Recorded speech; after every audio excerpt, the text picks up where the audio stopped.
네, 강프로입니다. 자, 이수 페타시스 한번 보겠습니다. 이수 페타시스가 오늘 드디어 22평을 돌파를 다시 했습니다. 여기 3월 말에 고가를 다시 만들었고요. 그리고 만들면서 쭉 빠지면서 25% 정도 떨어졌어요. 이렇게 떨어지면 걱정이 많이 되는 것도 사실입니다. 그런데 자, 떨어지는 구간에서 내가 보유를 해야 될 종목이 있고요. 팔아야 될 종목이 있습니다. 일단 보유를 해야 될 종목이 뭐냐? 정확하게 말씀드릴게요. 미래 가치가 보장되어 있는 것. 그럼 팔아야 될 종목이 뭐냐?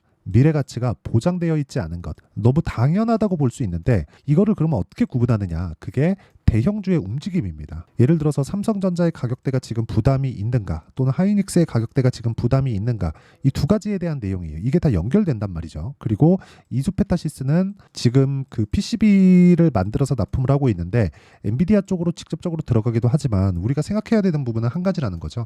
엔비디아에서 수요가 늘어난다. 그럼 PCB가 필요하다. 그럼 PCB가 필요한 내용을 가지고 호재로 인식해서 앞으로 좋아질 부분에 대한 내용이 만들어진다. 근데 이걸 순차적으로 보면 엔비디아가 좋아지고 여기까지 확인이 가능하죠. 그리고 나서 삼성전자 하이닉스가 좋아집니다. 그렇죠. 여기까지 확인이 가능하죠. 그러면 이런 부분을 먼저 반영을 해서 신고가를 만들어내요. 이수페타시스 같은, 그렇죠, 하위에 있는 기업들이. 이게 하위에 있는 기업들이 나쁘다는 게 아니라 이 상단에 있는 기업들 먼저 주가 상승이나 주가의 움직임이 먼저 나온다는 이야기를 드리는 겁니다. 그러면 여기서 확인할 수 있는 내용을 가지고 우리가 이수페타시스나 한미반도체 같은 관련돼 있는 종목군들을 매매를 계속해서 이어가는 게 중요하다. 이게 핵심이에요. 근데 여기서 우리가 다른 관점으로 한번 보시죠. 지금 엔비디아의 점유율은 100% 내려갈 겁니다. 100% 내려갈 거예요. 그렇다 그래서 AI 반도체에 대한 수요가 주냐? 그게 아니라 엔비디아가 지금 너무 폭리를 취하고 있어요. 그렇다 보니까 지금 이 AI의 아버지라고 불리죠. 샘 올트먼도 뭐라 그러냐면, 야, 도저히 나 니네 거 못 쓰겠다. 내가 차라리 펀드를 조성해서라도 지금 뭐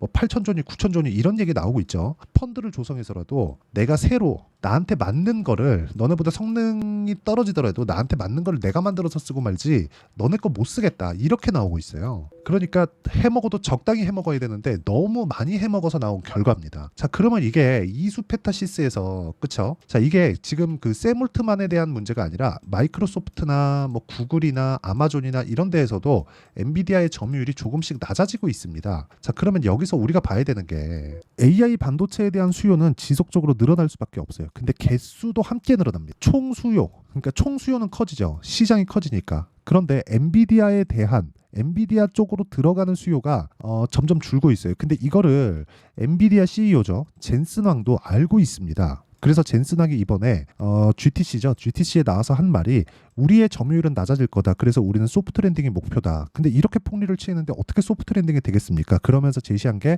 한 60% 정도의 점유율을 가져갈 거라고 예상한다고 이야기를 했어요. 그러니까 지금은 거의 한 90% 정도인데 한 30% 정도 떨어질 거다. 근데 이것도 지키기가 어려워 보입니다. 우린 그걸 어디서 봤느냐?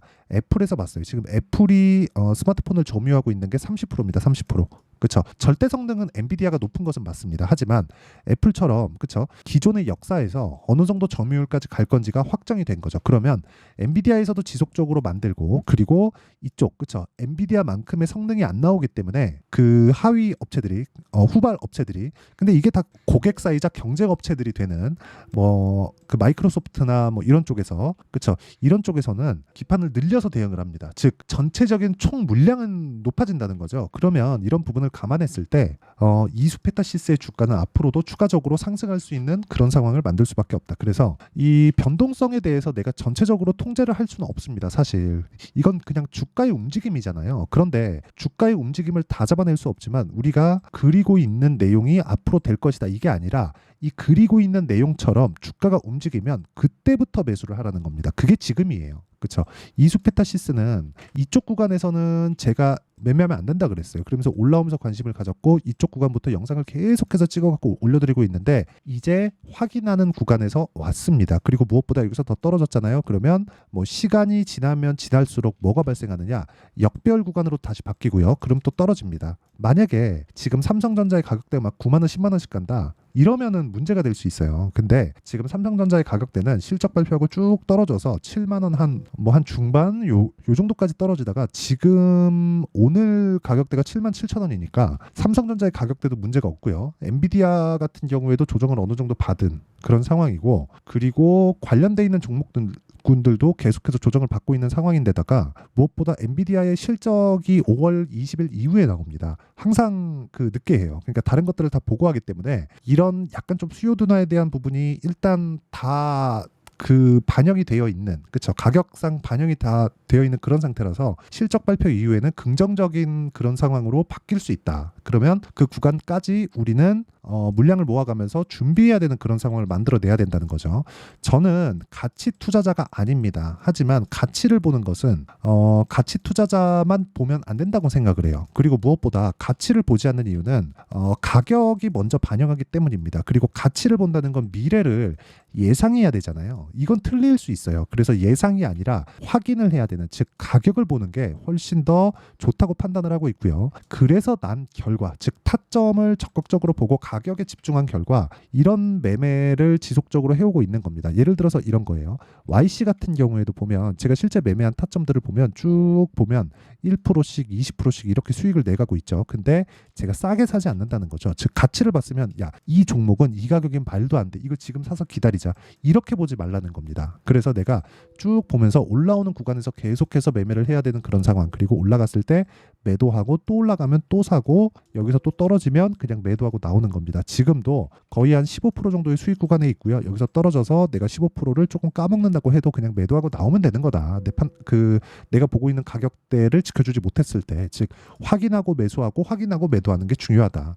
자, 다른 종목을 보더라도 마찬가지예요. 뭐 DI나 이런 종목을 보더라도 올라가는 구간에서 계속해서 매수를 하죠. 그렇죠? 그런 결과 뭐 26%, 22% 이렇게 수익을 내고 있고, 그리고 여기 보면 자, 내용 한번 보시면요. 여기 제가 진행하는 강프로의 10억 만들기 프로젝트를 진행하는 소통방인데 선익 시스템 YC HLB작 이거 지난 금요일입니다. 그리고 쭉 내려서 보면 어저께 뭐 젠백스 링크, 그리고 오늘 같은 경우에도 젠백스 링크 이런 식인데 여기는 아직까지는, 그렇죠, 젠백스 링크 매도가 나오지 않았습니다. 근데 오늘 시장이 안 좋은데도 불구하고 어저께도 뭐 한 5에서 6%, 그리고 오늘도 한 보합권에서 등락을 보이고 있다. 그리고 지난 금요일 같은 경우에는 금요일도 시장이 그렇게 좋은 편은 아니었습니다. 근데 선익 시스템 같은 경우에 오늘도 12% 정도의 강세를 보이고 있고요. 여기 금요일 날 시가에 공략한 결과 상한가 마감하고 어저께 소폭 조정, 오늘도 12%.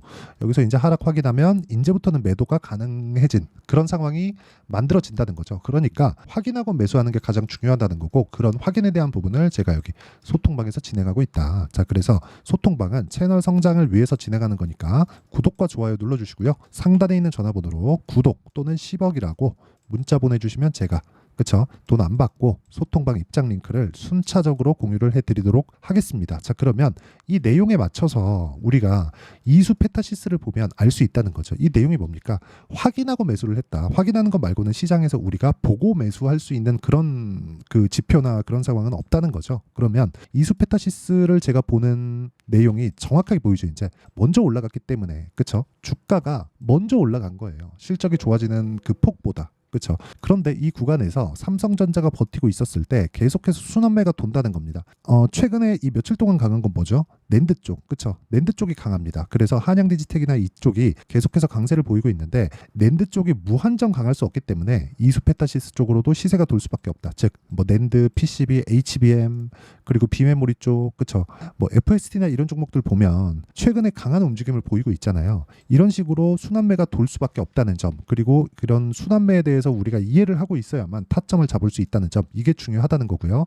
이수페타시스는, 그렇죠, 오늘 올라가는 상황이 나오면서 기술적으로도 다시 고가를 열 수 있는 그런 상황을 만들어 놨다는 겁니다. 그리고 이 내용에 대한 부분을 제가 실시간으로 여기 소통방에서 얼마에 잡아야 되는지를 다 공유하고 있고요. 구독과 좋아요 눌러주시고 상단에 있는 전화번호로 구독 또는 10억이라고 문자 보내주시면 제가 소통방 입장 링크를 순차적으로 공유를 해드리도록 하겠습니다. 자, 그러면 이 내용에 맞춰서 타점을 잡아야 된다고 했고, 이 타점을 어떻게 잡는지 그 원리에 대한 부분을 이유는요. 여기 이수 페타시스의 가격과 단기 보유 전략. 자, 그리고 최근에 반도체 종목군들의 변동폭이 상당히 크기 때문에 그 반도체 종목군들의 변동폭을 계속해서 보면서 이수 페타시스만의 실시간 타점을 제가 문자로 공유를 해드리도록 할 테니까 구독과 좋아요 눌러주시고 상단에 있는 전화번호로 이수라고 문자 보내주시는 분들에 한해서만 제가 이수 페타시스의 실시간 타점과 함께 그쵸, 단기 보유 전략을 함께 공유를 해드리도록 하겠습니다. 단기는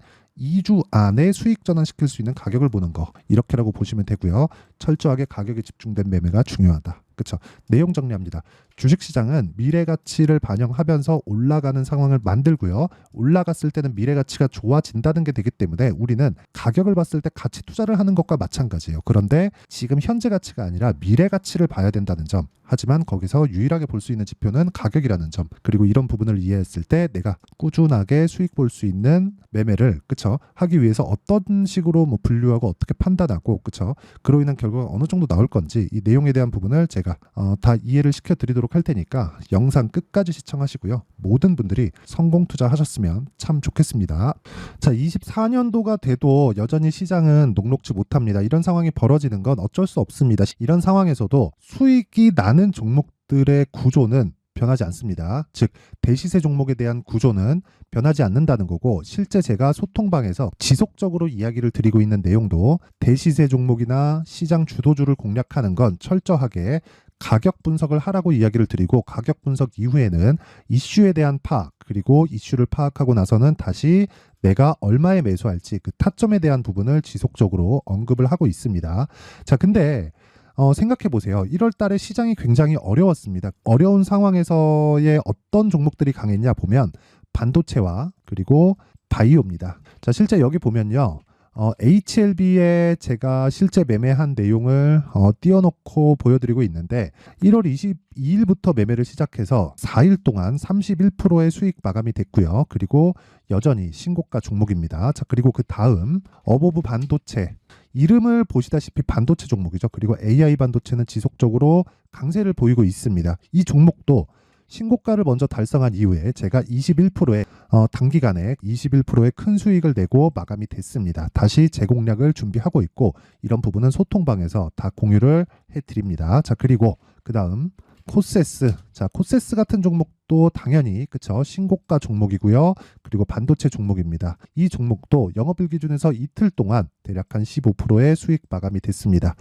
내용을 한번 보시면 어떻습니까? HLB를 포함해서 뭐 30%, 20%, 뭐 15% 이런 식의 수익이 지속적으로 발생하고 있는데 이 세 종목 모두 다 신고가 종목이고 1월 달에 시장이 약세를 보이고 있는 구간에서도 강했었던 그런 종목입니다. 특징점이 하나 있는데 그 이슈에 앞서서 가격이 먼저 반영했다는 거죠. 자, 근데 그게 기업 밸류업 프로그램이라고 하죠. 그 종목들도 마찬가지입니다. 오늘은 그 부분에 대해서 이야기를 드릴 텐데 그렇게 제가 가격을 먼저 보고 이슈에 대해서 파악하는 이유는 결과적으로는 큰 시세를 먹기 위한 사전 준비 작업입니다. 실제로 큰 시세를 먹기 위해서 사전 준비 작업을 했을 때 여기 레인보우 로보틱스 127% 그리고 ISC 98% 그리고 한미반도체 97%의 큰 수익을 내는 상황을 만들 수 있습니다. 어떤 식으로 소통방에서 진행됐는지 그쵸? 그 상황을 제가 이야기를 드린 건데 이런 상황도요 당연히 신고가를 공략했을 때 가능한 겁니다. 자, 그러면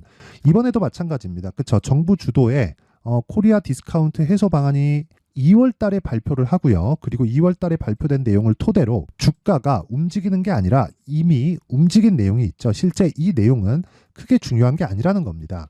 실제 움직인 내용을 보면 자, 기아차입니다. 실제로 12월 달에 신고가를 만들어 놓고 정부에서 입김을 불어 넣으니까 순식간에 기아차를 포함해서 현대차 같은 거대 기업들의 주가가 2주도 채 되지 않아서 40% 정도의 큰 시세를 냅니다. 자, 그러면 우리는 어떤 종목을 봐야 될까요? 이슈를 파악해야 되는 것도 맞지만 철저하게 가격에 맞춰서 매매를 해야 되는 게 당연히 중요합니다. 정부가 주도하는 정책 방향이 있겠죠. 그 방향에 맞춰서 우리가 종목을 찾을 필요가 있다. 자, 그러면 답이 나왔습니다. 정부가 주도하는 방향에 맞춰서 제2의 기아차를 찾는 게 지금은 중요하다. 근데 정부 정책의 방향에 맞게 가자. 그랬을 때 앞서서 제가 보여드렸었던 내용인 여기 레인보우 로보틱스 127% 그리고 ISC 98% 그리고 한미반도체 97%와 같은 수익을 낼 수 있습니다. 물론 시간에 대한 부분은 최소 2주의 시간이 필요하고요. 그리고 최장 3개월 안에 끝내야 됩니다. 자, 기아차의 시세를 보셨던 것과 같이 2월 달에 정부 정책의 방향이 결정되고요. 바로 3월 달이면 시행입니다. 자, 그러면 우리는 거기에 맞춰서 당연히 종목을 찾아야 되고 제가 제2의 기아차를 찾아놨습니다. 제가 아까 전에 소통방에서 이야기를 드렸었던 내용 다 공개를 해드렸는데 그 내용처럼 종목만 받고 싶다 하시는 분들은요. 상단에 있는 제 전화번호로 대시세, 자, 대시세라고 문자를 보내주시면 정부 정책의 방향에 맞는 종목을 모든 분들에게 무료로 공개를 해드리도록 하겠습니다. 자, 제가 원하는 건 채널 성장이 목적입니다. 자, 그래서 구독과 좋아요 꼭 좀 부탁드리고요. 모든 분들이 정부 정책에 맞는 방향으로 매매를 이어가서 큰 수익 보셨으면 좋겠습니다.